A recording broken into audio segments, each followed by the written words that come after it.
Hey guys. Okay, so before we do our activity for today, I'm going to talk to you about something really quick because we are going to read a folk tale this week, which is kind of similar to the story that we read last week. However, in folk tales, usually there's always a tricky character. So let's talk a little bit about what a tricky character is. Tricky characters are exactly what it sounds like, okay? They're characters in the story that fool or play tricks on the other characters, okay? They're really clever, and that word clever means really smart. So, in folk tales, we usually always have one tricky character, a character who is tricking the other characters in the story. They're playing tricks on them. They pretend to be honest when really they're not, and they tell lies. A lot of times they make others go to the wrong place on purpose. They don't follow the rules, and they figure out how to get other characters to give them things. So these are called tricky characters. So I have a chart that I made to help us figure out who the tricky characters are in our stories. So it says tricky characters make others distracted. So they distract the other characters in the story, okay? They pretend to be honest, which means they make the other characters think that they're telling the truth when really they're probably not telling the truth. They don't follow the rules, and they figure out a way to get exactly what they want.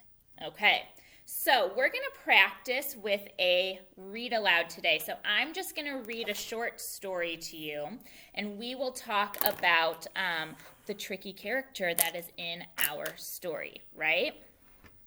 Okay, so right away I want to tell you, the title of the story is How Antelope Outsmarted Cheetah.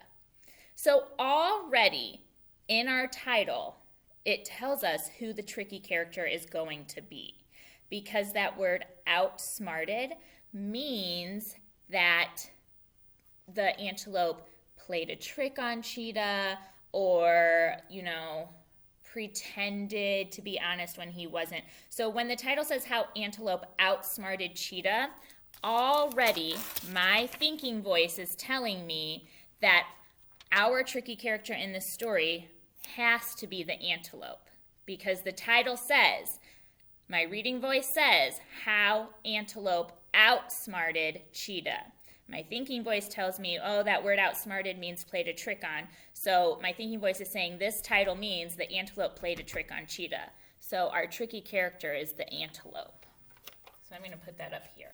Okay, now I'm going to read the story, and I will stop each time my thinking voice tells me what to put on my chart, okay? Let's see.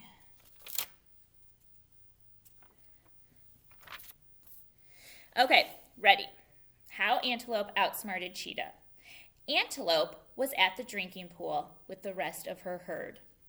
The antelope stood in the warm sunlight with her eyes closed, and the rest of the herd began to quickly slip away, meaning the rest of her friends quickly started to go away because they smelled the cheetah in the air. But the antelope had a cold, so she couldn't smell anything. So if our antelope had a cold, my reading voice tells me the antelope had a cold, her eyes were closed, she was really just enjoying herself, and my thinking voice is telling me, uh-oh, this means that she must not have known the cheetah was coming. Suddenly, Antelope heard purring. You're all alone, Antelope, said Cheetah. That means you're my dinner. Antelope looked around. She was alone and afraid. Oh, I did not see you before, she said, but you are wrong. I am not alone. My friends and I are playing hide and seek. They are here. You just can't see them. Look, Antelope said, and pointed to the drinking pool with her nose. I'm going to stop because my thinking voice is telling me something. The antelope is playing a trick on Cheetah, isn't she? Are her friends really there with her?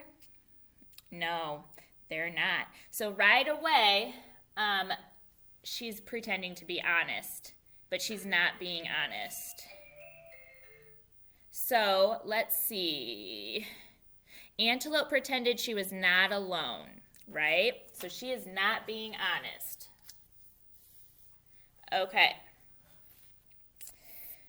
Cheetah looked down and saw some of Antelope's friends. He did not know that he was seeing the reflections of Antelope in the ripples of water.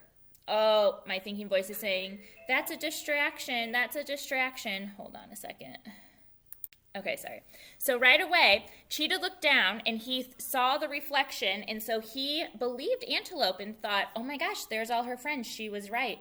So Antelope caused a distraction. That's what my thinking voice is telling me. Antelope convinced the cheetah that her friends were in the water. I wonder what's going to happen next. Do you think he's going to jump in? Let's see. Go get them, Antelope said. So Cheetah jumped in the water, and Antelope ran away. So she did. It was a distraction. So the antelope distracted Cheetah by saying her friends were in there, and he jumped in the water to get them. While he was distracted in the water, she ran away, didn't she? So we have our antelope. She pretended to be honest by saying she wasn't alone. She was playing hide and seek. She distracted Cheetah by telling him her friends were hiding in the water, so he jumped in. So at the end of the story, she really did figure out how to trick Cheetah so she could get away, didn't she? So that is why the antelope is our tricky character. Okay, thanks for listening. Tomorrow, we're going to read the story again, but we're going to put these ideas into a different kind of chart. So I can't wait to show you that tomorrow. All right, bye guys.